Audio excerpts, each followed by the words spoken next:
Hello students. Today we will discuss about what is our system of elections, electoral constituencies. उसके बाद हम इसमें बात करेंगे रिजर्व्ड कॉन्स्टिट्यूएंसीज की। इस लेक्चर में हम देखेंगे कि किस तरह से इलेक्शंस जो हैं वो होते हैं। पहले हम इसका जस्ट ओवरव्यू देखते हैं। हमारी इंडिया में दो तरह के इलेक्शंस होते हैं, लोकसभा के एंड विधानसभा के। लोकसभा के जो इलेक्शंस है वो इलेक्शंस होते हैं जो सेंट्रल लेवल के इलेक्शंस होते हैं, जिससे हम प्राइम मिनिस्टर को चूज करते हैं। और विधानसभा के इलेक्शन स्टेट के इलेक्शन होते हैं, जिससे हम चीफ मिनिस्टर को चूज करते हैं।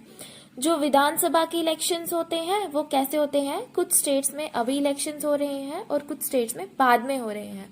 तो विधानसभा के जो इलेक्शंस हैं वो डिफरेंट टाइम पे होते हैं, लेकिन लोकसभा के जो इलेक्शंस है वो हम ऐसा कह सकते हैं एक ही दिन या अलग अलग दिनों में, मतलब एक ही मंथ में एक साथ हो जाते हैं, क्योंकि प्रैक्टिकली ये पॉसिबल नहीं है कि पूरी कंट्री में एक साथ इलेक्शन करवाए। तो एक मंथ में जो है पूरी कंट्री में जो लोकसभा के इलेक्शंस हैं वो करवाए जाते हैं। इलेक्शंस जो करवाए जाते हैं तो कंट्री के कुछ पार्ट में आज हो जाएंगे, कुछ पार्ट में अगले हफ्ते होंगे।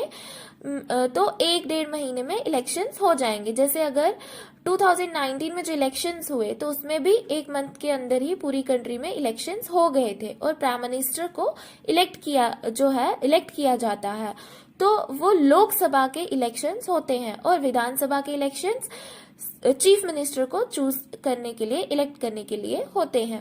लोकसभा के इलेक्शंस को जनरल इलेक्शंस भी कहा जाता है। क्यों? क्योंकि ये पूरी कंट्री में एक साथ होते हैं। कभी कभी बाई इलेक्शंस भी होते हैं। बाई इलेक्शंस क्या है? जब कभी किसी MLA means member of the legislative assembly या एमपी मेंबर ऑफ पार्लियामेंट की सडन डेथ हो जाए या वो रिजाइन कर दे तो उनकी सीट्स खाली हो गई। अब कौन सी सीट जो है, जिस कॉन्स्टिट्यूएंसी की सीट खाली हो जाएगी तो सिर्फ उसी सीट पे इलेक्शंस जो है वो करवाए जाते हैं, तो उन्हें कहते हैं बाय इलेक्शंस, ये कहा जाता है। अब आगे हम पढ़ेंगे कि इलेक्शन जो प्रोसेस है, इलेक्शन प्रोसेस कैसे होता है।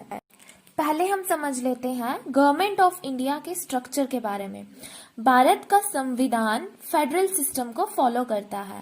फेडरल सिस्टम के अकॉर्डिंग इंडिया में टू टाइप्स ऑफ गवर्नमेंट है, central government and state government. Central government of India की हम बात करते हैं।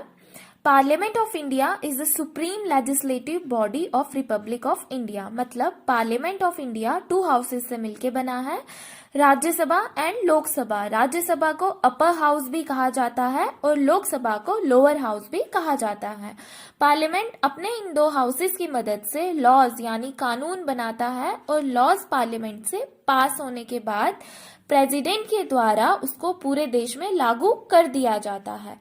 According to the constitution of India, Rajya Sabha में मैक्सिमम 250 मेंबर्स जो हैं या सीट्स हो सकती हैं and current laws and provisions के हिसाब से इसमें 245 सीट्स हैं। लोकसभा में मैक्सिमम 552 मेंबर्स हो सकते हैं, बट करंट लॉज के हिसाब से इसमें 545 सीट्स हैं। ये सारे मेंबर्स संसद भवन में, पार्लियामेंट ऑफ इंडिया में मीटिंग करते हैं एंड लॉज से लॉज से रिलेटेड डिस्कशंस करते हैं। ये मीटिंग्स प्रेसिडेंट ऑफ इंडिया के अंडर होती हैं, जिनके पास मीटिंग को बुलाने और रद्द करने के राइट्स होते हैं। ये हमने समझा कि पार्लियामेंट क्या है। अब हम इलेक्शंस पे आ जाते हैं। तो जैसे हमने पहले बात की कि दो तरह के इलेक्शंस जो हैं वो होते हैं, लोकसभा और विधानसभा इलेक्शंस। यहाँ पे हमें बताया गया है कि तीन तरह के इलेक्शंस है, Lok Sabha elections, Rajya Sabha elections and state assembly elections. State assembly elections को ही विधानसभा इलेक्शंस कहा जाता है। लोकसभा इलेक्शंस और स्टेट असेंबली इलेक्शंस जो है उसमें लोग जो हैं वो डायरेक्टली इन्वॉल्व होते हैं, जबकि राज्यसभा इलेक्शंस में लोग जो है वो डायरेक्टली इन्वॉल्व नहीं होते। कैसे, ये हम आगे डिस्कस करेंगे। इसीलिए हमने पहले यही कहा कि दो तरह के इलेक्शंस हैं जिसमें डायरेक्टली लोग पार्टिसिपेट करते हैं, Lok Sabha elections and Vidhan Sabha election, जिसे स्टेट असेंबली इलेक्शन भी कहा जाता है। तो सबसे पहले हम बात करेंगे लोकसभा इलेक्शंस की। जनरल इलेक्शंस, लोकसभा इलेक्शंस को जनरल इलेक्शंस भी कहते हैं। ये इलेक्शंस हर 5 इयर्स में होते हैं और इसके मेंबर्स को डायरेक्टली वोटिंग के द्वारा, भारत के लोग डायरेक्टली वोट करते हैं और वोटिंग के द्वारा इन्हें चुना जाता है। इस पर्पस के लिए करंटली 545 सीट्स हैं, बट इसमें से 2 सीट्स जो हैं वो एंग्लो इंडियन कम्युनिटी को जो है वो प्रेसिडेंट ऑफ इंडिया उन्हें नॉमिनेट करते हैं। अब एंग्लो इंडियन कम्युनिटी कौन सी है? ब्रिटिशर्स के जो वंशज यहाँ रह गए हैं वो है एंग्लो इंडियन कम्युनिटी। तो 2 सीट्स जो है वो एंग्लो इंडियन कम्युनिटी को प्रेसिडेंट ऑफ इंडिया जो है वो नॉमिनेट करते हैं। तो बची 543 सीट्स जिनके लिए वोटिंग होती है। इन सीट्स को अलग अलग एरियाज में डिवाइड करके नंबर ऑफ सीट्स एलोकेट कर दी जाती है। हर एक स्टेट की लोकसभा की सीट्स फिक्स्ड होती है जो पॉपुलेशन के अकॉर्डिंग डिवाइड की गई है। फॉर एग्जाम्पल जैसे 2014 इलेक्शंस में दिल्ली में 7 लोकसभा सीट्स थी और जबकि यूपी में 80 सीट्स थी। क्यों? यूपी में सबसे ज्यादा सीट्स थी बाकी स्टेट्स के अकॉर्डिंग, क्योंकि यूपी में जो पॉपुलेशन है बाकी स्टेट्स के अकॉर्डिंग सबसे ज्यादा पॉपुलेशन यूपी की है, इसीलिए वहां पे 80 सीट्स, सबसे ज्यादा सीट्स जो है वो वहां पे दी गई है। इन सब सीट्स के अकॉर्डिंग हर एक एरिया में कैंडिडेट खड़े होते हैं जो अलग अलग पार्टी को रिप्रेजेंट करते हैं। वोटिंग होने के बाद जो भी पार्टी एब्सोल्यूट मेजॉरिटी में होती है वो जीत जाती है। जो विनिंग पार्टी का लीडर होता है वो प्राइम मिनिस्टर अपॉइंट कर दिया जाता है।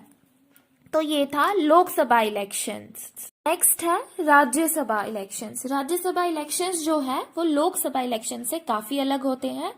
राज्यसभा के जो मेंबर्स हैं, मेंबर्स को इनडायरेक्टली पब्लिक इलेक्ट करती है, डायरेक्टली इलेक्ट नहीं करती। कैसे इलेक्ट करती है? एमएलएज वोट करके राज्यसभा के मेंबर्स को चूज करते हैं और उन एमएलएज को कौन चूज करता है? हम इंडिया के लोग।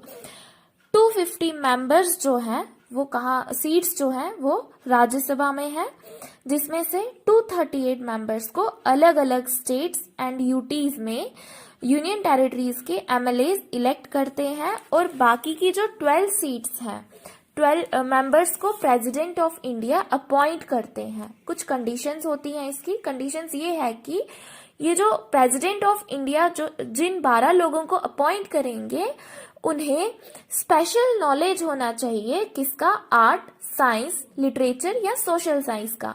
फॉर एग्जाम्पल जैसे एक्ट्रेस रेखा या क्रिकेटर सचिन तेंदुलकर जो है उन्हें इस के अंडर जो है नॉमिनेट किया गया था 2012 में जो इलेक्शंस हुए थे।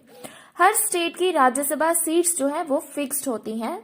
हर राज्यसभा मेंबर 6 इयर्स तक के कार्यकाल में रहता है और 1/3 सीट्स के इलेक्शन हर 2 साल में होते हैं। इसमें एमएलए सिंगल ट्रांसफरेबल वोट जो सिस्टम है, इससे राज्यसभा के जो मेंबर्स हैं वो चुने जाते हैं। उसके बाद नेक्स्ट है स्टेट असेंबली इलेक्शंस, जिन्हें विधानसभा इलेक्शंस भी कहा जाता है। स्टेट में विधानसभा के मेंबर्स यानी एमएलएस को जनता वोटिंग करके इलेक्ट करती है। लोकसभा की तरह ही विधानसभा की सीट्स जो है वो फिक्स्ड होती हैं। अलग अलग पार्टीज के कैंडिडेट्स एक पर्टिकुलर स्टेट के अलग अलग एरिया के एमएलएस की जो सीट्स हैं, एमएलए की सीट्स के लिए चुनाव लड़ती हैं। इसके इलेक्शन जो है लोकसभा की तरह ही 5 इयर्स में होते हैं। बस डिफरेंस ये है कि इसमें अलग अलग सीट्स के इलेक्शंस, अलग अलग स्टेट्स के इलेक्शंस अलग अलग टाइम पे होते हैं, जबकि लोकसभा में जो इलेक्शंस होते हैं पूरी कंट्री पे एक ही टाइम पे वो इलेक्शंस होते हैं।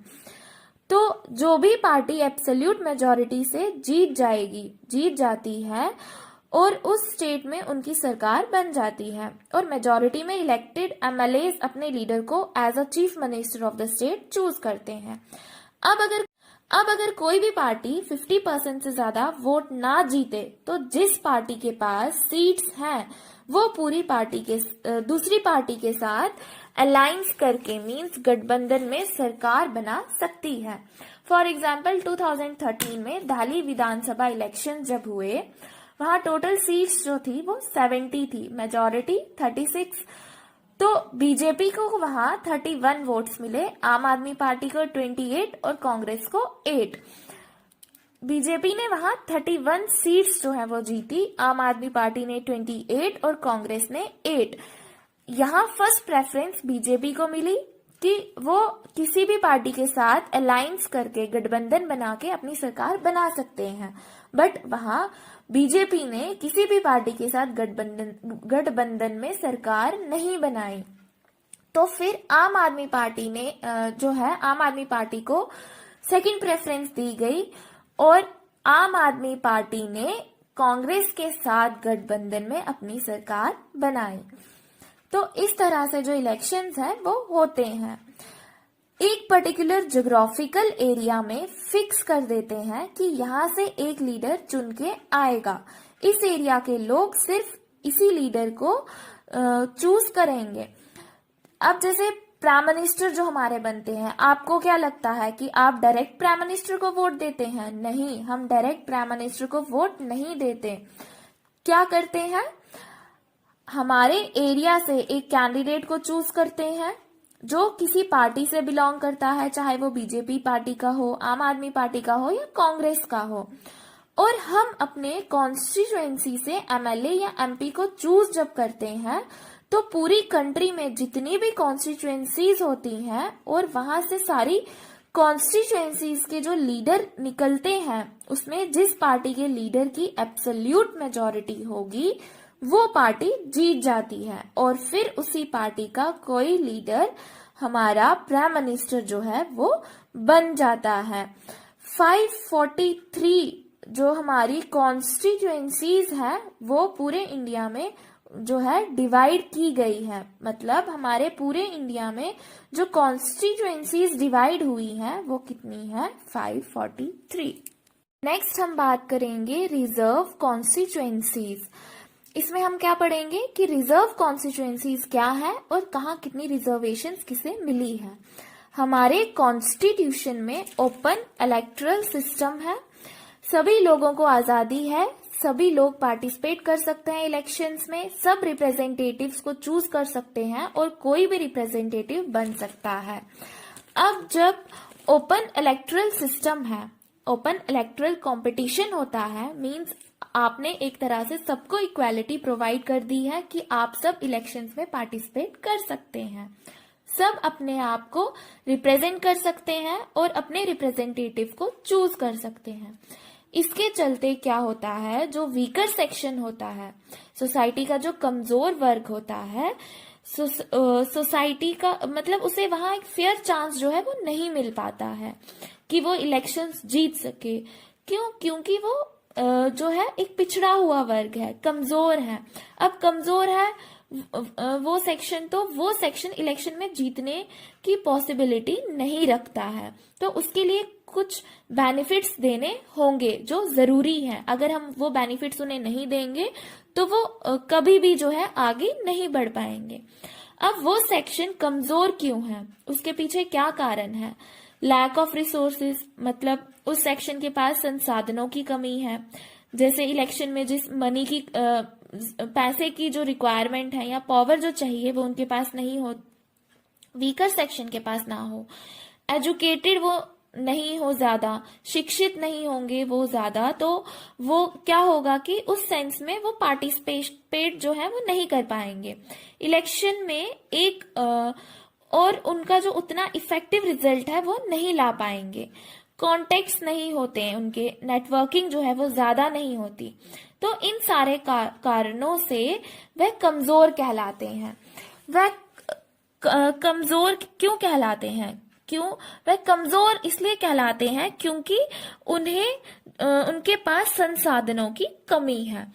वह कमजोर है तो पावरफुल पीपल उन्हें डोमिनेट करेंगे, जिनके पास शक्ति है वो उन्हें कभी जीतने नहीं देंगे। तो हमारे जो कॉन्स्टिट्यूशन मेकर्स हैं उन्हें इन सब परेशानियों के बारे में पता था, तो इसके चलते उन्होंने कॉन्स्टिट्यूशन में कुछ ऐसी चीजें डाली कि जो वीकर सेक्शन को अपलिफ्ट कर सके। तो उन्होंने क्या किया, they introduced the system of reserved constituencies. हमारी कंट्री में 543 कॉन्स्टिट्यूएंसीज हैं, ओपन इलेक्टोरल कंपटीशन है, जिसके पास पोटेंशियल है, कैपेबिलिटी है, वो इलेक्शन में पार्टिसिपेट करे और जीते। कुछ कॉन्स्टिट्यूएंसीज में हम रिजर्व जो है, कुछ कॉन्स्टिट्यूएंसीज को वहां पे रिजर्वेशन दे दी गई है, फिक्स कर दिया है कि इन कॉन्स्टिट्यूएंसीज में पर्टिकुलर कैटेगरी का इंसान ही इलेक्शन लड़ेगा और वही जीतेगा। मतलब हर पार्टी अपना कैंडिडेट उतार सकती है, लेकिन होगा क्या कि वो कैंडिडेट किसी स्पेसिफिक कैटेगरी से, किसी वीकर सेक्शन से बिलोंग करेगा, वहां से जो भी कैंडिडेट जीत के आगे आएगा। इस सेंस में क्या किया गया है कि जो कॉन्स्टिट्यूएंसीज हैं उन्हें रिजर्व कर दिया गया है किसी एक कैटेगरी के लिए। रिजर्वेशंस जो है वो किस कैटेगरी को दी है, STs, scheduled tribes, scheduled caste, OBCs, other backward classes जो है। शेड्यूल्ड कास्ट मींस पिछड़े वर्ग, जिन लोगों को किसी टाइम पे डिस्क्रिमिनेट किया जाता था, जो इस कारण से पीछे रह गए हैं। हमारे कॉन्स्टिट्यूशन मेकर्स ने उन्हें अपलिफ्ट करने के लिए, ऊपर लाने के लिए कॉन्स्टिट्यूएंसीज रिजर्व कर दी है, एससीज के लिए, एसटीज के लिए, ताकि जब उन्हें एक रिजर्वेशन मिले तो उन्हें बल मिलेगा, उनकी आवाज को बल मिल सकेगा, वो इस चीज से सिक्योर हो जाएंगे कि हाँ उनका भी रिप्रेजेंटेशन है इस कंट्री में। अगर इस तरह से रिजर्वेशन नहीं होगी तो क्या होगा, जो पावरफुल सेक्शन है वो कभी वीकर सेक्शन को ऊपर नहीं आने देता, ना ही आने देगा। इसके चलते रिजर्वेशन उन्हें एक फेयर चांस जो है रिजर्वेशन की हेल्प से मिलेगा। 2012 के डाटा के हिसाब से लोकसभा इलेक्शंस में 84 सीट्स जो है वो एससीज के लिए रिजर्व है आउट ऑफ 543, मींस 84 कैंडिडेट्स जो हैं एससी से वो बिलोंग करेंगे। 84 कैंडिडेट्स एससी मींस जो शेड्यूल कास्ट है वहां से बिलोंग करेंगे। 47 सीट्स जो है वो एसटीज के लिए है, शेड्यूल्ड ट्राइब्स के लिए। 1991 के बाद क्या हुआ, जब डिसेंट्रलाइजेशन हुआ हमारी कंट्री में, तो ये जो सिस्टम है इसे क्या किया गया, जो हमारी कंट्री का थर्ड टियर है, लोकल लेवल, डिस्ट्रिक्ट लेवल पे भी जो रिजर्वेशंस है वो दी गई। जैसे पंचायती राज सिस्टम है तो वहां पे भी रिजर्वेशंस है, ULB, urban local bodies, municipal corporation, सब जगह रिजर्वेशंस जो है वो इन्हें वीकर सेक्शन को दी गई, एससीज को, एसटीज को, ओबीसीज को। हमारे इंडिया में वुमेन्स के लिए भी रिजर्वेशंस हैं। वुमेन्स के लिए जो सीट्स है, 1/3 सीट्स वुमेन्स के लिए रिजर्व की गई हैं। वुमेन्स के लिए रिजर्वेशंस लोकल लेवल पे भी है, जैसे पंचायती इलेक्शंस या म्युनिसिपैलिटी इलेक्शंस हैं वहां पे भी वुमेन्स के लिए रिजर्वेशंस है, और नेशनल और स्टेट लेवल पे भी वुमेन्स के लिए रिजर्वेशंस जो रखी हुई हैं। जैसे लोकसभा और विधानसभा की जो सीट्स हैं वहां पे 33% रिजर्वेशंस वुमेन्स के लिए हैं।